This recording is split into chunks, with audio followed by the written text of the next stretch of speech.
You're listening to the Black to Business Podcast, an educational podcast providing Black entrepreneurs with the tools and resources to start and grow their businesses. We chat with vetted Black entrepreneurs, thought leaders, and business owners as they provide tips and resources to help take your business to the next level. I'm your host, Monique T. Marshall.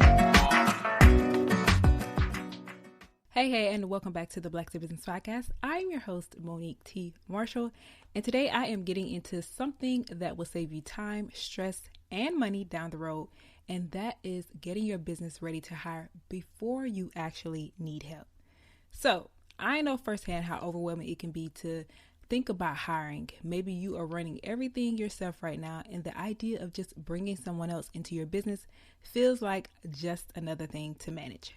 But waiting until you are drowning in work is the worst time to start looking for help. When you are overwhelmed, you don't have the bandwidth to properly train someone, and that leads to even more frustration, and we do not want that. So the goal is to start setting up systems now so that when you are ready to hire, it's a smooth old transition and not some chaotic handoff. So I have worked with assistants, contractors, and interns in my own business, and I have learned so much along the way. And I've also helped clients bring on their first hires and witness firsthand how having systems in place makes a big difference. And if you're an OG listener, you know that I'm all about systems. I believe in working smarter, not harder, and a smooth, not perfect because we're getting there, onboarding process is a huge part of that. So now let's talk about why this conversation is especially important for us as Black entrepreneurs.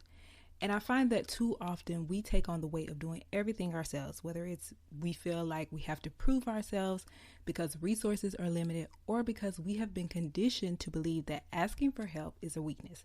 But that mindset holds us back. And if you want to build a sustainable business, we have to think beyond ourselves.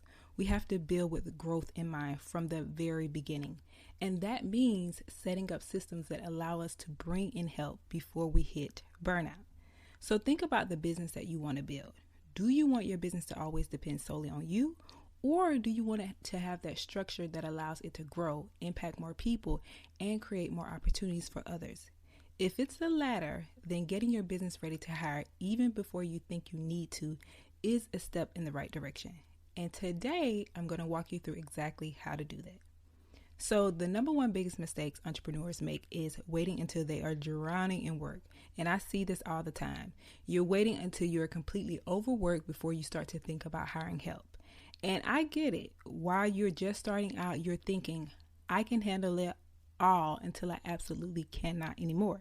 But by the time you reach that point, you don't have the time or the energy to properly train someone. And that's when things start to really break down. So there are two approaches when it comes to hiring, reactive and proactive. So the reactive approach is waiting until you're completely overwhelmed before seeking help. So you're scrambling to find somebody. You don't have time to train them properly. And then you end up feeling like it's easier to just do everything yourself. Now, the proactive approach, on the other hand, is setting up systems and preparing in advance. So that's when it's time to bring someone in and they can step in seamlessly without slowing things down. So here's how you know you're already behind on hiring prep. One, you're repeating the same tasks daily but don't have them written down. Or you're struggling to delegate because everything is in your head. Or your business relies too much on you, and if you step away, things are going to fall apart. And then another thing is you considered hiring help, but you don't know where to start. And this is why mindset shifts are so important. So instead of thinking of hiring as something you'll figure out later, start looking at it as a necessity for growth. So you want to ask yourself 3 questions. 1, if I had to step away for a week, could someone else keep things running? 2, if I had to train someone tomorrow, what would they need to know? And then the third question you want to ask is, what tasks am I doing every day that somebody else could take off my plate? So hiring isn't just about relieving your workload. It's about allowing your business to grow beyond you. So when you shift your mindset to see hiring as an investment instead of an expense, you start to make decisions that set you up for success in the long run. Okay, so now that we know the biggest mistake, let's talk about what you should start documenting before you hire.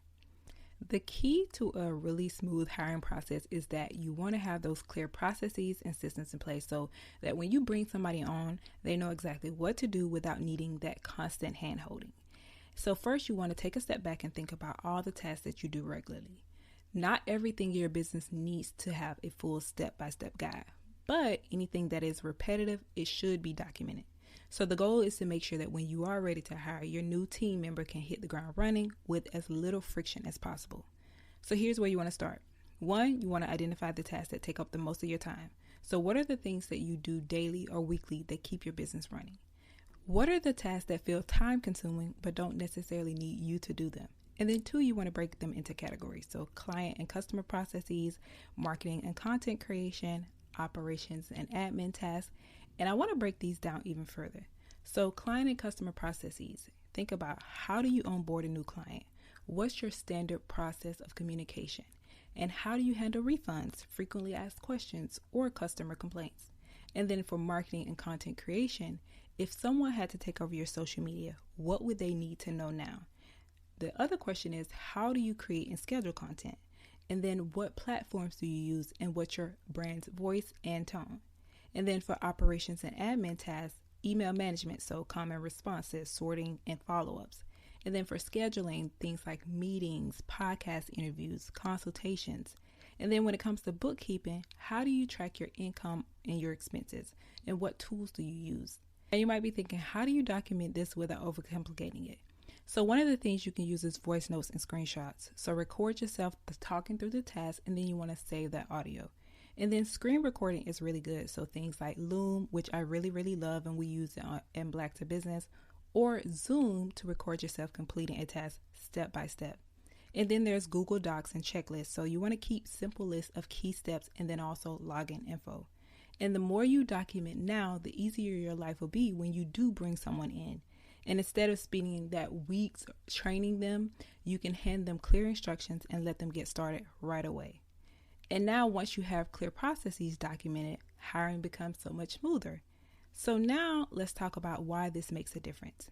So one of the most frustrating things about hiring is that spending those weeks or even sometimes months training someone only to realize that they still don't fully understand what's expected of them. This is why having clear processes in place before you hire makes the big difference. So when you document those workflows, you eliminate the need to explain things over and over. And I always say, I like not having so many questions. So instead of relying on memory or one-time conversations, you have a guide that new hires can follow, allowing them to get up to speed quickly. And it also creates consistency, which ensures that even if multiple people are working on the same task, they are all following the same process. And a well-structured business has clear roles and responsibilities, standardized workflows that make training easier, and they also have a system for tracking progress and accountability. And without these clear processes, your business can feel chaotic when you're bringing on help. So in this case, new hires might struggle to understand expectations, and that leads to miscommunication, missed deadlines, and frustrations on both sides. And we don't want this. So instead of making your life easier, hiring becomes more like work. And so on the other hand, when you've taken the time to document how things should be done, everything runs smoother and quicker. And your new team member can work independently, knowing exactly what's expected of them. And you also minimize mistakes, and your business continues to operate efficiently even when you step away. So let me give you a personal example. So when I recently onboarded help, I was able to delegate the task quickly because I had documented key workflows way ahead of time. And if I hadn't done that, training would have taken twice as long and there would have been a lot of back and forth. So instead, I handed over this guide, this resource, and they were able to dive in with confidence. So if you want to save yourself time, reduce mistakes, and make the onboarding process easier for both you and the new hire, take the time to document your process. Now I am begging you, and it will save you so much stress down the road. Got it? So now that you have your processes documented, the next big question is, what should you delegate first? And this is a big decision because if you delegate the right task, it can immediately free up your time and help your business run more smoothly. But if you delegate the wrong task first or hire without clarity, it can actually make things more stressful. So the first thing you want to ask yourself is, what tasks take up the most but don't necessarily need me to do them? And these are tasks that are important to your business, but they don't require your unique expertise, creativity, or leadership to be done well. So here are some of the best first hires for most entrepreneurs. So first, administrative work. So managing emails, responding to inquiries, and organizing your inbox, or scheduling meetings, handling bookings, and coordinating your calendar, or customer service tasks like answering frequently asked questions, processing orders, or following up with clients. And then the second position is social media management. So posting content, engaging with your audience, and then also responding to those comments. And also they would schedule the content and ensure consistency across the platforms. And then a social media management person would also repurpose content for different platforms and then also managing those DMs. And then the third thing is bookkeeping and financial tasks. So invoicing clients and tracking those payments, keeping records of expenses and organizing financial data, and then also preparing financial reports and monitoring the cash flow. And by outsourcing these tasks, you immediately create more space in your day to focus on those high-level strategy, growth, and revenue-generating activities. So I want to stress this. Hiring isn't just about bringing someone in to take tasks off your plate. It's about making sure that they can actually do the task effectively. And this is where having processes in place makes everything easier. And here's why. The hiring process becomes clearer. So since you already know what tasks you need help with, you can create a more detailed and effective job description, which means you attract the right candidates.